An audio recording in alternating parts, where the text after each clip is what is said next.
నమస్తే, నేను Suryaprakash. News watch స్వాగతం. ముందుగా వివిధ పత్రికల్లో వచ్చినటువంటి ప్రధాన వార్తలు చూద్దాం. ఈనాడు మళ్లీ హద్దు మీరిన పాక్, కాల్పుల విరమణ ఒప్పందం ఉల్లంఘన, సరిహద్దు గ్రామాలపై మోటార్లతో భారీగా దాడులు. అందరి కోసం నగరాలు నిన్నదీస్తున్న మెట్రోపాలిస్ కాంగ్రెస్ నేడు అధికారికంగా ప్రారంభం. మెదడులో దిక్సూసి ఆవిష్కరణకు నోబెల్, వైద్య విభాగంలో 3 దక్కిన పురస్కారం. అదేవిధంగా ప్రవాస తెలంగాణేతరుల కోసం ప్రత్యేక శాఖకు సన్నాహాలు, సంక్షేమ నిధి స్థాపన, సహాయ కేంద్రం, తెలంగాణ ప్రభుత్వ యోచన. అదేవిధంగా కరవే భయపడాలి, ఇదే ప్రాథమిక రంగ మిషన్ లక్ష్యం, అనంత సభలో చంద్రబాబు వెల్లడి. ఇక తెలంగాణ ఆరోపణల జోలికెళ్లొద్దు, కృష్ణా జలాలపై పునర్విభజన చట్టంలోని అంశాలకే పరిమితం అవుదాం, ట్రిబ్యునల్కు తమ అభిప్రాయం తెలుపనున్న ఏపీ. అదేవిధంగా భారీగా పెరిగిన విద్యుత్ వినియోగం, నిరుటితో పోలిస్తే 20 మిలియన్ యూనిట్ల అధికం, యూనిట్కు 8.5 ధరకు కొనుగోలు. ఇక స్వచ్ఛ భారత్ ఓ ప్రజా ఉద్యమం, వెంకయ్యనాయుడు ప్రకటన కూడా ప్రధానంగా ఈనాడులో చూడవచ్చు. ఇక సాక్షి చూసినట్టయితే మార్గనిర్దేశకులు యువతే, మెట్రోపాలిస్ సదస్సులో వక్తల ఉద్ఘాటన. చేనులో చీకట్లు, కరెంటు లేక కళ్ల ముందే ఎండుతున్న పంటలు, నీళ్లున్నా వినియోగించుకోలేని దైన్య స్థితి. ఇక మళ్లీ కాల్పులకు తెగబడిన పాక్, 5 మృతి, 34 మందికి గాయాలు. మెదడు దిక్సూచి వ్యవస్థకు నోబెల్, వైద్య రంగంలో 3 పురస్కారం ప్రకటించిన జ్యూరీ. ఇక పాలమూరుపై 3 రిజర్వాయర్లు.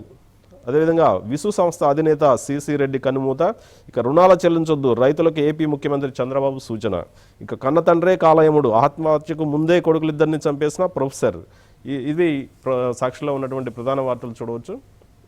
ఇక ఆంధ్రజ్యోతిలో చూసినట్టయితే కన్న తండ్రే కాలయముడు, పాలల్లో మత్తు మందు కలిపి చంపి పూడ్చిపెట్టి 2 కొడుకుల ప్రాణం తీసిన తండ్రి ఆత్మహత్య, కుటుంబ కలహాలతో హైదరాబాద్లో దారుణం.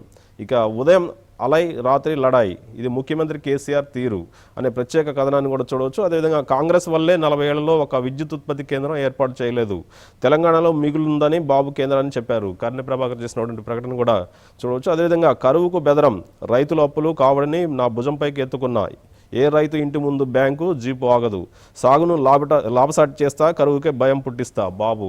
అదేవిధంగా నగర జీవనం మారుస్తాం, ప్రజల జీవితాలు మెరుగుపడేలా ప్రతిపాదనలు, వాటిని అన్ని రంగాల్లో అమలుకు సిఫార్సు చేస్తాం, 11వ అంతర్జాతీయ మెట్రోపాలిస్ సదస్సులో ప్రతినిధులు. ఇక ఆన్లైన్లో భలే బేరం, 70 కేటగిరీల్లో 80% దాకా డిస్కౌంట్లు, 10 గంటల్లో 600 కోట్ల వ్యాపారం, ఫ్లిప్కార్ట్ రికార్డు. ఇవి ఆంధ్రజ్యోతిలో ఉన్నటువంటి ప్రధాన వార్తలు చూడవచ్చు. ఇక నమస్తే తెలంగాణ చూసినట్టయితే కుత్సిత బాబు కుట్రల్, తెలంగాణ రాష్ట్ర సర్కార్పై బుస్సులు. ఇక విద్యుత్ కష్టాలకు విరుగుడు, 2 రోజుల్లో 29 మిలియన్ యూనిట్ల కొనుగోలు.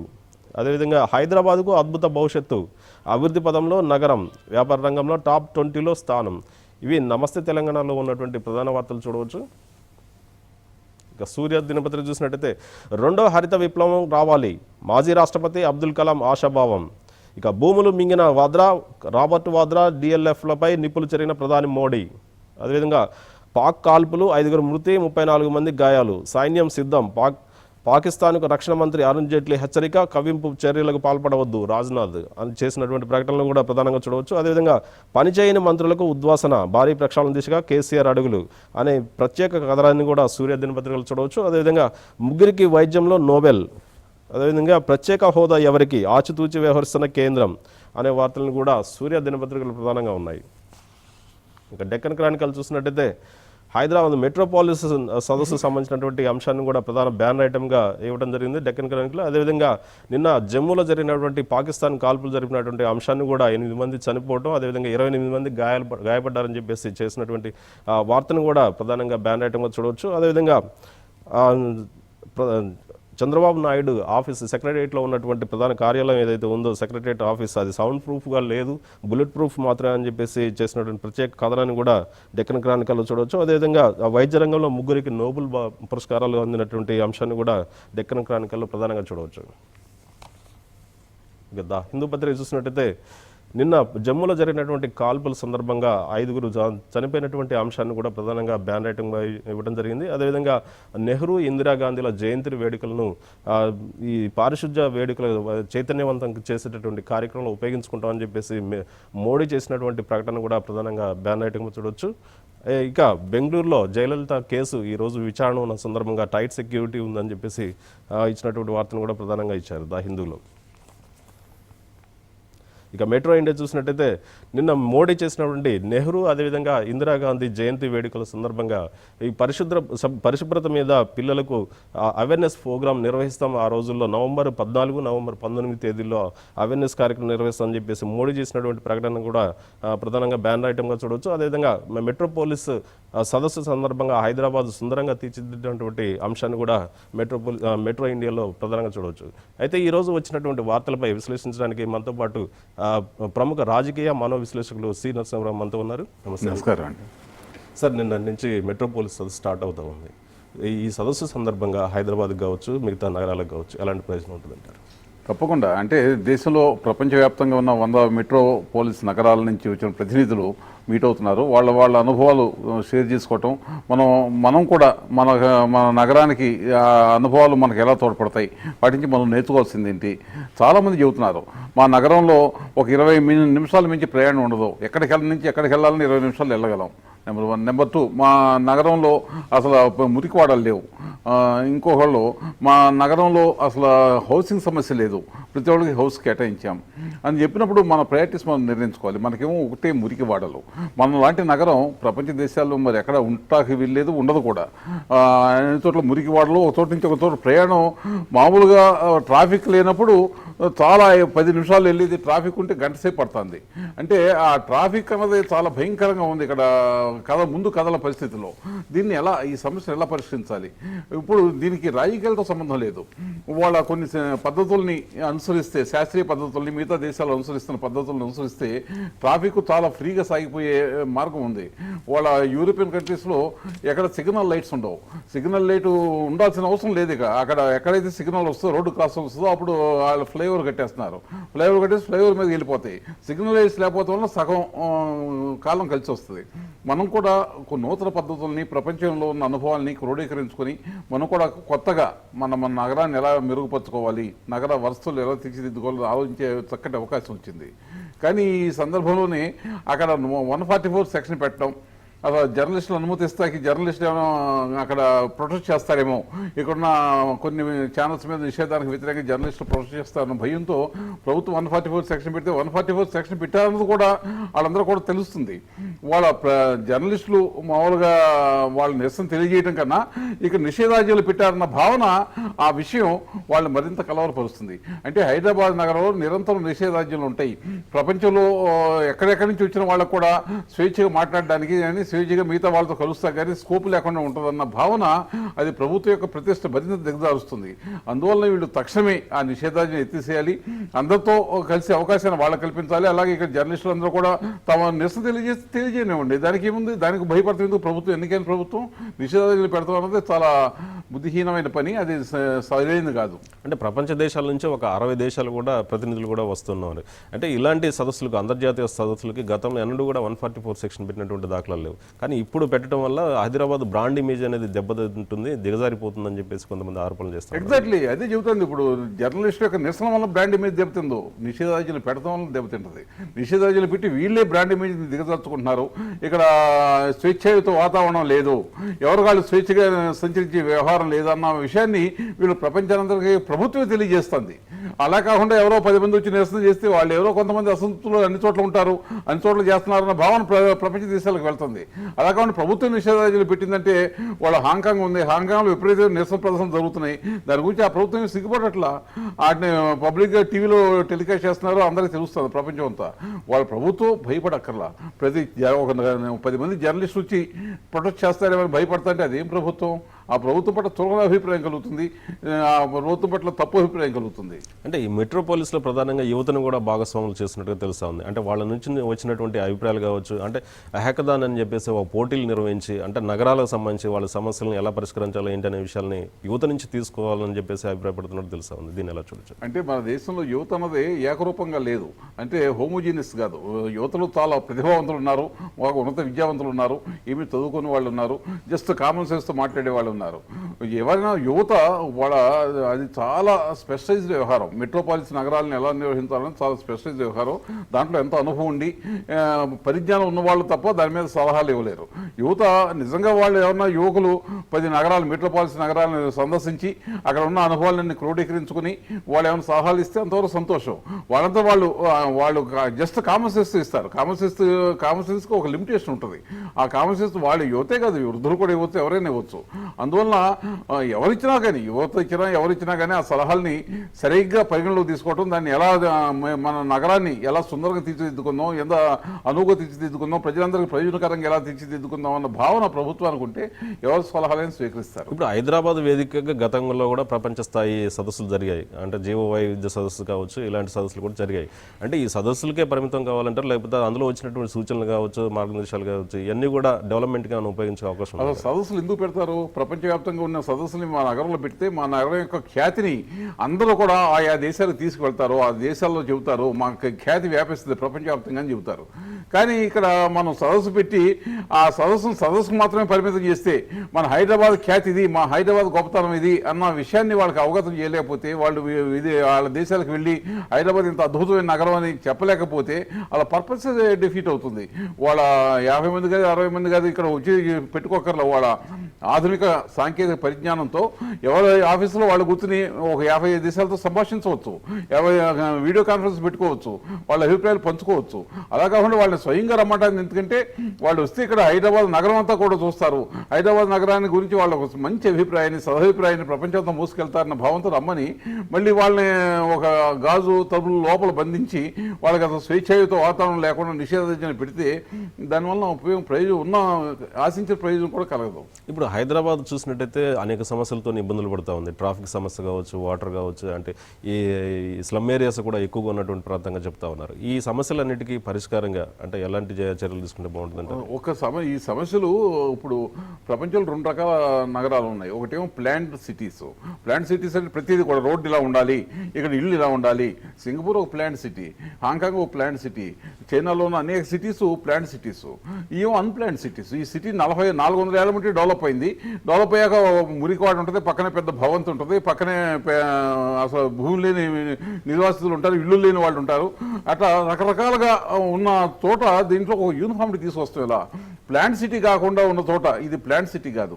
దీంట్లో ప్లాంట్ సిటీ అనుబంధించే నిబంధనలు వర్తింపజేయడం కూడా సాధ్యం కాదు. ఒక చోట చిన్న బిల్డింగ్ ఉంటుంది, ఒక చోట 10 అంతస్తుల బిల్డింగ్ ఉంటుంది.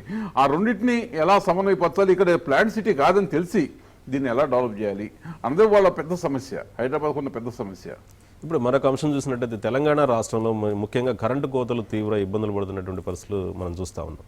అంటే మిగతా ప్రతిపక్షాలు కావచ్చు, రైతులు కావచ్చు, వీళ్ళంతా రోడ్ల మీదకి వచ్చి ఆందోళన చేయడం జరుగుతూ ఉంది. ఈ కరెంటు సమస్య నుంచి బయటపడడానికి ఎలాంటి చర్యలు తీసుకుంటే బాగుంటుంది? 2 రకాల సమస్య. వర్షాభావం. వర్షాలేమో 30% 40% తక్కువ పడినాయి తెలంగాణ ప్రాంతంలో. పైగా కరెంటు కోత అంటే ప్రభుత్వం అధికారంలోకి వచ్చాక వాళ్ళు ఏం చేశారు? జూన్ 2 అధికారంలోకి వచ్చారు, ప్రభుత్వం అధికారం స్వీకరించిన మరుక్షణమే బాబు ఇక్కడ వర్షాభావం ఉంది, ఎలక్ట్రిసిటీ లేదు, మీరు వరి వేయొద్దు, చెరుకు వేయొద్దు, పత్తి వేయొద్దు, మీరు వేశారని నష్టపోతారు, మీరు వేయొద్దు, ఇంకా దాని బదులు ఈ పంటలు వేయండి, దీనికి విత్తనాలు మేము ఉచితంగా సరఫరా చేస్తాం అన్న హామీని క్రియేట్ చేయలేకపోయారు. అలాగే మీకు బ్యాంకులో ఉన్న బాకీలు మీరు తీర్చిపోయినా కానీ బ్యాంకుల వాళ్ళు మిమ్మల్ని అడగరు, కొత్త బాకీలు ఎలా తీర్చుకోవాలన్నది బ్యాంకుల నుంచి కానీ మీతో వీళ్ళు కానీ ఇవ్వలేకపోయారు. అందువలన అక్కడ రైతులు రోజుకి 4-5 చనిపోతున్నారన్న వార్తలు చూస్తుంటే హృదయం ద్రవిస్తుంది ఎవరికైనా సరే. దాని గురించి అసలు ప్రభుత్వం ఏం చర్యలు తీసుకుంటుంది? ఇప్పుడు కూడా ప్రభుత్వం ఏం చర్యలు తీసుకోకుండా ఆంధ్ర ప్రాంతం వాళ్లే కారణం ఇక్కడ విద్యుత్ కోతలకు కానీ మిగతా వాటికి కానీ. వాళ్ళు ఒక అతను చెబుతాడు చంద్రబాబు అక్కడ కేంద్రంలో విద్యుత్ మిగులుందని చెప్పి ఇచ్చాడని. అందరం తెలుసు, మాతో పాటు తెలంగాణ కూడా కరెంటు కష్టాలు ఉన్నాయి, వాళ్ళకు కూడా కరెంట్ అందించాలని చంద్రబాబు అక్కడ చెబుతూ పేపర్ ఇంట్లో కూడా వచ్చింది. అంటే వాళ్ళకు కూడా ఇంకా పచ్చబద్ధాలు చెబుతా జనాన్ని మిస్లీడ్ చేస్తా ఎలాగోలా అసలు సమస్యని పక్కదో పట్టించే ప్రయత్నం చేయటం ప్రభుత్వం అధికారంలోకి వచ్చాక చాలా దురదృష్టకరం. వాళ్ళు ఈ రైతులు ఇలా ఒక్కళ్ళు చచ్చిపోతాకి వీల్లేదు అని ఒక ప్రతినిధి లేదు, దానికోసం ప్రయత్నం లేదు. ఎవరో జిల్లాలకు వెళ్ళి జిల్లా మంత్రులు కూడా జిల్లాలకు వెళ్ళి పాపాన పోట్ల అందరూ ఇక్కడే ఉంటున్నారు. రైతులకు ఒక హామీ ఇస్తాం, మీరు ఎవరో ఆత్మహత్య చేసుకోవద్దు, మీకు ఏమైనా ఇబ్బందులు ఉంటే మాకు ఇంకో ఏదో ఒక నెంబర్ ఇచ్చి ఆ నెంబర్ ఫోన్ చేయండి, మీకు ఆత్మహత్య చేసుకోవాలని ఆలోచన వస్తే చాలా నెంబర్ ఫోన్ చేయండి, వాళ్ళు వెంటనే మీ సహాయం చేస్తారు, మీ దగ్గరికి వస్తారు అన్న భావన కూడా ఒక కాన్ఫిడెన్స్ క్రియేట్ చేయలేకపోతున్నారు. కాన్ఫిడెన్స్ క్రియేట్ చేయలేకపోతే రోజుకు 4-5 రైతులు చనిపోతుంటే నిజంగా అసలు చాలా బాధాకరంగా ఉంది. అంటే సమస్య ఎంత తీవ్ర స్థాయిలో ఉన్నప్పుడు అంటే కాంగ్రెస్ పార్టీ మీదనో లేకపోతే చంద్రబాబు మీదనో ఆరోపణలు చేయడం కన్నా అంటే సమస్య పరిష్కారం దిశలో తెలంగాణ ప్రభుత్వం ఎందుకు ప్రయత్నాలు చేయట్లేదు అంటారు? పరిష్కారం ఏంటి వాళ్ళకి తెలియదు. ఇప్పుడు ఇమీడియట్ పరిష్కారం ఏంటి? రైతులు ఆత్మహత్య చేసుకోకుండా నిర్వహించడం, రైతులకు ఒక కాన్ఫిడెన్స్ క్రియేట్ చేయటం, ఏదో ఒక 100 నెంబర్ లాంటిది ఇంకొక నెంబర్ ఏదో ఇచ్చి మీరు ఎవరైనా సరే ఆత్మహత్య చేసుకోవాలని ఆలోచన రాగానే అక్కడ ఫోన్ చేయండి అని చెప్పడం. అక్కడ వెంటనే డాక్టర్లు కానీ మిగతా సమాజవేత్తలు కానీ బ్యాంకర్లు కానీ అక్కడ పంపిస్తాం. అసలు అట్లాంటి పనులు ఏమి చేయట్లా. అలాగే ఎక్కడ నష్టం వస్తుంది రైతులకి, ఆ నష్టాన్ని ఎలా ఆదుకోవాలి? వాళ్ళు చాలా పొలాలు ఎండిపోతున్నాయి, పొలాలు వీళ్ళు వాడిని. అలాగే ఎలక్ట్రిసిటీ లేదు, ఎలక్ట్రిసిటీ లేకపోతే అండర్ గ్రౌండ్ వాటర్ అసలు సరిగ్గా లేదు, ఉన్న అండర్ గ్రౌండ్ వాటిని కూడా వినియోగించుకోలేని పరిస్థితిలో వాళ్ళు ఉన్నారు. అయినప్పుడు ఏం చేయాలి అన్నది అసలు వాళ్ళు ఆలోచిస్తున్నారా? వాళ్ళు ఎక్కడ తెలంగాణ ప్రభుత్వం అంటే, తెలంగాణ రాష్ట్రం అంటే హైదరాబాద్ నగరం అనుకుంటున్నారు తప్ప చుట్టూతో ఉన్న అనేక జిల్లాలు, ఆ జిల్లాలో ఉన్న బాధలు, దాని గురించి పట్టిస్తున్న పాపాన పట్ల ఊరికి కౌరులు చెబుతుంది తప్ప ఆ జిల్లాల్లో ఎక్కడికైనా వెళ్ళి రైతులకు ఒక అభయం ఇచ్చిన దాఖలా ఎక్కడ కనపట్ల మనకి. ఇది చాలా దురదృష్టం. ముఖ్యమంత్రి కూడా ఇక్కడి నుంచి కదిలినా కానీ ఏదో పని చేస్తారు కాటికి తప్ప ఇంకా ఒక కార్యాచరణకి వాళ్ళు ఎటువంటి కార్యాచరణకి పూనుకోవాలా. కేవలం అధికారం వస్తుంటే మిగతా పార్టీని తిట్టడం, కాంగ్రెస్ వాళ్ళని కుక్కలు అన్నారట. అట్లా రకరకాలుగా అంటే ఒక ముఖ్యమంత్రి స్థాయిలో మాట్లాడుకోవడం మాటలన్నీ కూడా అతను మాట్లాడట. ఇంకా అలా మాట్లాడడం ద్వారా, విద్వేషాలు పెంచడం ద్వారా నేను అధికారంలో కొనసాగాలని కోరుకోవడం అన్నది చాలా దురదృష్టకరం. ఈ తెలంగాణ ప్రజలు కూడా త్వరలో గ్రహిస్తారు. ఇప్పుడు డిమాండ్ తీవ్ర స్థాయిలో పెరిగినప్పుడు, సరఫరా కొంచెం తక్కువగా ఉన్నప్పుడు అంటే గతంలో ఉన్నటువంటి ప్రభుత్వాలు కూడా కొంత రేటు పెట్టి విద్యుత్తును కొనుగోలు చేసేవాళ్ళు. అయితే ఈ ప్రభుత్వం సకాలంలో కొనుగోలు చేయకపోవడం వల్ల ఈ సమస్య ఉత్పన్నమైందని చెప్పేసి ప్రతిపక్షాలు కూడా ఆరోపిస్తున్నాయి. నిన్న ఒక ప్రకటన చేశారు, యూనిట్ 8.5 పెట్టి కొంటున్నామని చెప్పేసి. దీన్ని ఎలా చూడొచ్చు? కొనాలి, ఎంత రేట్ అయినా సరే కొనాలి. అప్పుడు అంతకుముందు ఆయన ఏం చెప్పాడు, వాళ్ళ ముఖ్యమంత్రి కొన్న వ్యక్తి ఛత్తీస్గఢ్ నుంచి ఒక 2 లైన్లు లాగితే 1500 కిలోవాట్స్ మనకు ఊరికి వచ్చేస్తుంది, 1 రోజులు తెప్పించేస్తానని చెప్పాడు. మరి ఎందుకు తెప్పించట్లా? ఆ వైర్లు ఎందుకు లాగలా, ఎందుకు తెప్పించట్లా? అక్కడి నుంచి నిన్న BHELకి కాంట్రాక్ట్ ఇచ్చారు. మళ్ళీ ఇప్పుడు దీంట్లో ఈ పరిస్థితి చూస్తుంటే సందట్లో సడేమి అన్నట్లు BHEL టర్బైన్ చేస్తుంది, జనరేటర్లు చేస్తుంది. BHEL ఎక్కడ టర్న్ కీ ప్రాజెక్ట్ ఒకటి కూడా కట్టలా. 6000 మెగావాట్లు కట్టే పని BHELకి అప్పచెప్పారు. BHEL ఎప్పుడు కట్టిందా? గవర్నమెంట్ ఒక పని అప్పచెప్పాలన్నా సరే టెండర్లు పిలవాల్సిందే అలాగే సుప్రీంకోర్టు అనేకసార్లు చెప్పింది, హైకోర్టులు చెప్పినాయి. వాళ్ళు ఇతను ఏకపక్షంగా BHELకి చేస్తుంటే దాని వెనకాల అందరికీ అనుమానం కలుగుతుంది. BHELకి ఇచ్చి BHEL ద్వారా అంతకుముందు రాజశేఖర్ చేసిన పని అదే. ఒక గవర్నమెంట్ అని ఎయిర్పోర్ట్ అథారిటీస్ ఉన్నాయి. ఎయిర్పోర్ట్ అథారిటీ బాంబేలో ఉన్న ఎయిర్పోర్ట్ అథారిటీ, మహారాష్ట్ర ఎయిర్పోర్ట్ అథారిటీకి ఇచ్చి వాళ్ళ నుంచి మళ్ళీ తనకు కావాల్సిన వ్యక్తులకు ఇప్పించుకున్నారు. తనకు కావాల్సిన వ్యక్తులకు నేరుగా ఇస్తే అది అక్రమవంతంగా పరిగణించబడుతుందని BHEL లాంటి సంస్థకి ఇచ్చి వాళ్ళ నుంచి మళ్ళీ తమకు కావాల్సిన వ్యక్తులకు ఇప్పించుకుంటారు. BHELకి ఈ నిబంధనలు వర్తించవు కనుక BHEL మళ్ళీ ఎవరు కాంట్రాక్ట్ కావాలంటే వాళ్ళకి ఇస్తుంది. అందువలన వాళ్ళు BHELకి ఇస్తుంది. BHEL టర్న్ కీ ప్రాజెక్ట్ ఎప్పుడు చేపట్టిందా? NTPCకి ఇవ్వండి. టర్న్ కీ ప్రాజెక్ట్స్ చేపట్టింది, అనేక ఇంప్లిమెంట్ చేసింది. BHEL ఒక్క ఫ్యాక్టరీ కూడా చేపట్ల. వాళ్ళు కేవలం టర్బైన్ చేసుకునేవాళ్ళు. వాళ్ళు ఇలా కడతారండి ఫ్యాక్టరీ మొత్తం. అందువలన BHELకి ఇస్తుంటేనే అది అనుమానాన్ని కలిగిస్తుంది. అంటే వాళ్ళ ఎలక్ట్రిసిటీ కష్టాలను కూడా మనం వినియోగించుకుందాం, మన స్వార్థ ప్రయోజనాలకు వినియోగించుకుందాం అన్న భావన చాలా భయంకరమైన భావన. ఇప్పుడు మరొక అంశం చూసినట్టయితే ఈ తెలంగాణలో కరెంటు సమస్య సంబంధించి తెలంగాణ TDP నేతలు వాళ్ళంతా కూడా బస్సు యాత్ర చేస్తాం 10, 11, 12 తేదీల్లో అని చెప్పేసి ఒక ప్రకటన చేశారు. అదేవిధంగా మిగతా పార్టీలు కూడా, అన్ని పార్టీలు కూడా, కాంగ్రెస్ పార్టీ కావచ్చు, BJP కావచ్చు, వీళ్ళంతా కూడా ఆందోళన కార్యక్రమం నిర్వహించాలని చెప్పేసి తలపెడతా ఉన్నాయి. దీన్ని ఎలా చూడొచ్చు? ఇది రాజకీయమైన సమస్య. తెలుగుదేశం పార్టీ కానీ BJP కానీ దాన్ని రాణించి రాజకీయ దాన్ని లబ్ధి పొందాలని వీళ్ళు చూస్తాం చాలా దురదృష్టకరం. వీళ్ళైనా వెళ్ళి గ్రామాలకు వెళ్ళి మీరు ఆత్మహత్య చేసుకోవద్దు అని అష్యూరెన్స్ ఇస్తే చాలా సంతోషం. ఎవరు ఆత్మహత్య చేసుకుంటే వీల్లేదు, తెలంగాణలో మేము ఉన్నాం, మీకు అండగా నిలుస్తాం, మీకు అన్న సమస్యని మాకు చెప్పండి, ఎవరు ఆత్మహత్య చేసుకోవద్దని వీళ్ళు కాన్ఫిడెన్స్ క్రియేట్ చేయాలి. వాళ్ళ రైతుల్ని ముందుగా మిస్గైడ్ చేయకుండా వాళ్ళని గైడ్ చేయాలి. రైతుల్ని మీరు ఎవరో కూడా ఈ పంటలు వేయద్దు, పంటలు ఎండిపోయినా కానీ మీరు బాధపడద్దు, దానికి ఎలాగోలా కాంపెన్సేషన్ ఇప్పించే బాధ్యత మేము తీసుకుంటామని చెప్పాలి తప్ప దాన్ని రాజకీయంగా లబ్ధి పొందామని చూస్తే అది నిజంగా అభినందనీయం కాదు, దురదృష్టకరం. నిన్న చంద్రబాబు చేసినటువంటి ప్రకటన కూడా చూసాం, కరువు భయపడేలా చేస్తాం, కరువుని దూరంగా తరిమి కొడతాం అని చెప్పేసి చేసినటువంటి ప్రకటన ఎలా చూడొచ్చు? అనంతపూర్లో చేశాడు ఆ ప్రకటన. రాష్ట్రం మొత్తం మీద కన్నా వర్షపాతం చాలా తక్కువ అనంతపూర్లో. ఇప్పుడు మహబూబ్ నగర్లో 980 mm యావరేజ్ సగటు వర్షపాతం, అక్కడ 650. 650 mm సంవత్సరానికి సగటు వర్షపాతం. అంటే బ్రహ్మాండంగా వర్షాలు కురిసినప్పుడు కూడా అనంతపూర్లో కరువు పరిస్థితులు నెలకొంటాయి. అక్కడ వర్షపాతం లేదు, నీళ్లు లేవు. నీళ్ళు లేని చోట ఏం చేయాలి అంటే, మనం నీళ్ళు లేని చోట ఇజ్రాయెల్ మనందరికీ కూడా ఒక గొప్ప గుణపాఠం ఒక పాఠాన్ని నేర్పింది ప్రపంచంలో. నీళ్ళు లేని చోట కూడా నీటిని అతి పొదుపుగా, అతి ప్రయోజనకరంగా వినియోగించుకోవటం ఎలాగన్నది ఇజ్రాయెల్ వాళ్ళ దగ్గర నుంచి నేర్చుకోవచ్చు. ఆ తుంపర సేద్యం కానీ, బిందు సేద్యం కానీ అన్నీ కూడా మిగతా దేశాల నుంచి వచ్చినాయి. అట్లాగే ఇప్పుడు ఇక్కడ తెలంగాణలో చేస్తాం పొరపాటు అది. ఆ పొరపాటు అక్కడ రిపీట్ కాకూడదు. ఏంటంటే వర్షాలు లేకపోయినా సరే వరి పంట వేస్తారు. వర్షాలు సరిగ్గా లేకపోయినా, నీరు సరిగ్గా లేకపోయినా వరి పంట, చెరుకు పంట, పత్తి పంట పత్తికి అక్కర్లేదు నీళ్లు. నీరు ఎక్కువ కావాల్సిన పంటలు వేయకూడదు, నీరు అతి తక్కువ కావాల్సిన పంటలు మాత్రమే వేయాలి. వేసి ఆ ఉన్న నీటిని కూడా సద్వినియోగం చేసుకోవాలి అన్న భావంతోనే అతను కరువుని మనం భయపెడదామన్నారు. అంతవరకు అసలు ఒక ప్లాన్ అంటూ ఉంటాం. మనం ఆ కరువు ఉన్నప్పుడు హార్టికల్చర్కి వెళ్దాం, చెట్లు నాటుకుందాం, లేక ఇంకా పళ్ళ చెట్లు నాటుకుందాం, లేక గ్రీన్ హౌసెస్ పెట్టుకుందాం అన్న భావన చాలా మంచి ఆలోచన. అగ్రికల్చర్ని లాభదాయంగా తీర్చిదిద్దడం కోసం అందరూ కోసం ప్రయత్నం చేయాలి. సైంటిస్టులు కానీ, పొలిటీషియన్స్ కానీ, అందరూ అట్లాగే రైతులు కానీ అందరూ కలిసి ప్రయత్నం చేయకుండా ట్రెడిషనల్ వేలో మనకి సాంప్రదాయంగా అందరూ వరి పండిస్తారు కానీ మనం కూడా వరి పండిద్దాం అనుకుంటే చాలా పొరపాటు అది. అందువలన కరువుని జయించడం అనేది అసాధ్యం కాదు, తప్పకుండా జయించవచ్చు. ఇప్పుడు ఆంధ్రప్రదేశ్ ప్రభుత్వం గతంలో ఒక ప్రకటన చేసింది, ఆంధ్రప్రదేశ్ సమగ్రాభివృద్ధికి ఒక 7 మిషన్స్తో ముందుకెళ్తున్నాం అని చెప్పేసి. దాంట్లో ప్రాథమిక రంగ మిషన్ నిన్న అబ్దుల్ కలాం చేత ప్రారంభించారు. అయితే మిగతా ఈ మిషన్స్ వల్ల ఏమైనా ప్రయోజనం ఉంటుందా? కేవలం పేర్లు పెట్టి ముందుకెళ్ళడం ద్వారా ఏమైనా ప్రయోజనం ఉంటుందా? ప్రత్యేక నిధులు కేటాయించాల్సిన అవసరం ఉంటుందా? ఇప్పుడు నిధులు అలా ఉంచండి, అసలు ముందు అవేర్నెస్, ముందు అసలు అందరిలో అవేర్నెస్ పెంచాలి. అనంతపూర్ ఉంది, అనంతపూర్లో మనం మామూలుగా సాంప్రదాయ వరి సాగు పద్ధతులు మనం అవలంబించకూడదు, దానికి సరిపడా నీళ్ళు లేవు, మనం నష్టపోతాం.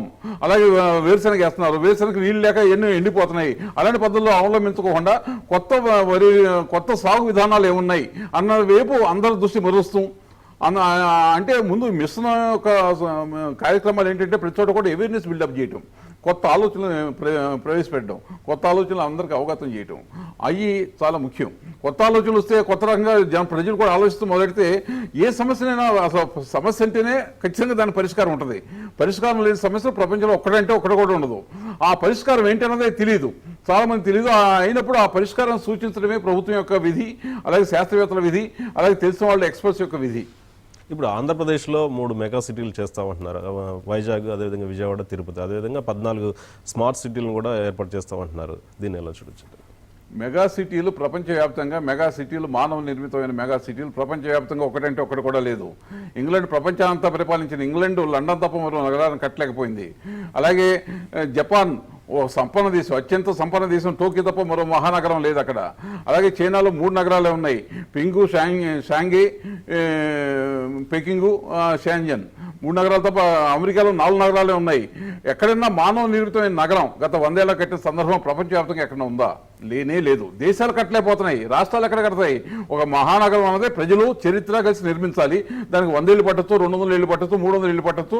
దానికి పైగా అన్ని పరిస్థితులు అనుకూలించాలి. అనుకూలించినప్పుడు మాత్రమే మెగా సిటీ నిర్మాణం అన్నది సాధ్యమవుతుంది, మెగా సిటీ ఏర్పాటు సాధ్యమవుతుంది. మన వాళ్ళు క్యాపిటల్కి మెగా సిటీకి రెండింటిని లింక్ పెట్టారు, తప్పది. హైదరాబాద్ మెగా సిటీ, అదే సమయంలో క్యాపిటల్ కూడా. న్యూయార్క్ ఉంది, అది మెగా సిటీ, దేనికి క్యాపిటల్ కాదు. మెగా సిటీ వేరు, క్యాపిటల్ వేరు. క్యాపిటల్ అన్నది మీకు చాలా చిన్న ప్రాంతాలు కూడా పెట్టుకోవచ్చు. క్యాపిటల్ నిర్వహణ అన్నది వాళ్ళ ప్రభుత్వ నిర్వహణ చాలా వెనక్కి వెళ్ళిపోయింది. ప్రభుత్వం చాలా కొద్దిపాటి స్పేస్లో వాళ్ళు ఇక్కడ హైదరాబాద్ ఉంది, హైదరాబాద్లో సెక్రటరియట్ కానీ, అసెంబ్లీ కానీ, హైకోర్టు కానీ, ఎమ్మెల్యే క్వార్టర్స్ కానీ ఎన్ని కలిసి ఎంత విస్తీర్ణంలో ఉన్నాయి? 100 ఎకరాల విస్తీర్ణంలో కూడా లేవు. అలాగే మొత్తం ఇక్కడ 67 గవర్నమెంట్ ఆఫీసులు ఉన్నాయి. 67 గవర్నమెంట్ ఆఫీసులు కలిసి ఎంత విస్తీర్ణంలో ఉన్నాయి? అవి ఒక 200 ఎకరాలు ఉండుంటాయి మొత్తం. అంటే 300 ఎకరాలు ఇక్కడ హైదరాబాద్ లాంటి పెద్ద నగరంలో కూడా ప్రభుత్వ ఆస్తులు కానీ, ప్రభుత్వ భవనాలు కానీ ఒక 300 ఎకరాల విస్తీర్ణంలో ఇమిడి ఉన్నాయి. వాళ్ళ పైగా బహుళంతస్తు భవనాలు కట్టాక వాళ్ళ 200 ఎకరాల విస్తీర్ణంలో బ్రహ్మాండమైన రాజధాని నిర్మించవచ్చు. నిర్మించుకోకుండా మెగా సిటీ అంటాం అన్నది వాళ్ళకి అవగాహన ఉండి అంటున్నారో, అవగాహన లేకుండా ఉండి అంటున్నారో కానీ మెగా సిటీ నిర్మాణం సాధ్యం కాదు. ప్రపంచంలో ఎక్కడ సాధ్యం కాల. ఏ ప్రభుత్వం కూడా మెగా సిటీ నిర్మాణాన్ని చేపట్టి కట్టిన సందర్భం ఒక్కటి కూడా లేదు, ప్రపంచవ్యాప్తంగా ఎక్కడ లేదు. దేశాలు కట్టలే పోయినాయి. అలాంటిది ఒక స్టేట్ ఎట్టా కడుతుంది మెగా సిటీ దాని అంతా అది ఏర్పడాలి. ఇప్పుడు వాళ్ళ వైజాగ్ మెగా సిటీకి అవతరించవచ్చు ఒక 50 ఏళ్ళ తర్వాత, విజయవాడ కూడా అవతరించవచ్చు. దాంట్లో ప్రభుత్వ ప్రమేయం ఏమీ లేదు.